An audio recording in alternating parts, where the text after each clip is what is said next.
जिनको आपने अपने ओट से और मोहब्बतों से और दुआओं से कामयाब किया, उन्होंने आपके साथ चलना उनको पसंद नहीं था, वो आपके बाजू बैठना नहीं चाहते थे। मैं उन बेईमानों से भी कहना चाह रहा हूं कि एक तरफ अख्तरुल ईमान है तो दूसरी तरफ वो 4 बेईमान है।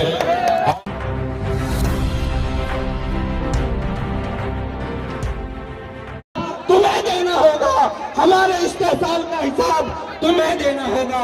मेरे भाइयों, बुजुर्गों, दोस्तों, हमने अपनी इत्तेहाद से लोगों के कलीजों को लड़ाया हो। हमारे बैरिस्टर साहब की, हमारे उनकी वक्त देने वाले मुस्लिमीन ने बिहार में अपने सियासी सफर का आगाज सीमांचल की सरजमीन से किया और हमने उस वक्त इस बात का आपसे वादा किया था, जिसको मैं आज आपको याद दिला रहा हूं कि हम उस वक्त तक खामोश नहीं बैठेंगे जब तक सीमांचल की जनता से इंसाफ नहीं होगा। और आज भी हम सीमांचल की जनता की इंसाफ की लड़ाई लड़ रहे हैं।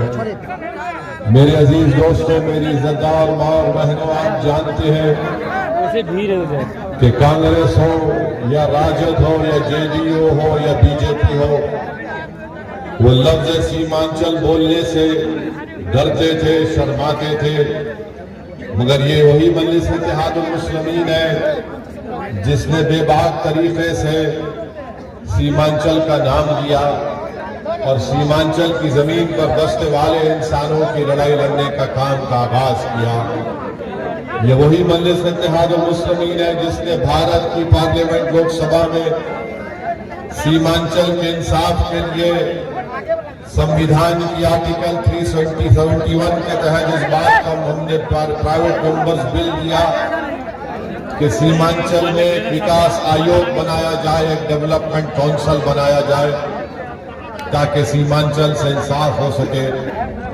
मेरी इज्जतदार दोस्तों, मेरी इज्जतदार माँ और बहनों, आप जानते हैं कि मजलिस ने जब से इस लड़ाई का आगाज किया, आप तमाम ने हमारा साथ दिया, आपने हमको अपनी मोहब्बतों से नवाजा। उन लोगों ने मजलिस को छोड़ दिया और इख्तिदार की कुर्सियों पर बैठने वाले जालिमों के सरों उनके पैरों के सामने अपने सरों को झुका दिया। मैंने उन तमाम से कहा था कि तुम सीमांचल की जनता के बाजू बैठो, तुम सीमांचल की जनता के साथ चलो, तुम सीमांचल की जनता की तकलीफ को समझो, तुम सीमांचल के इंसाफ के लिए तो थोड़ी तकलीफ उठाओ।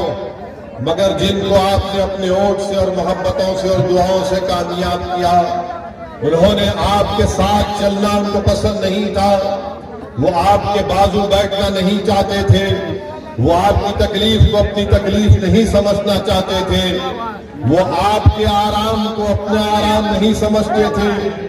इसीलिए उन्होंने अपने सत्ता के लिए, अपनी दौलत को बढ़ाने के लिए उन्होंने सीमांचल की जनता के साथ धोखा किया।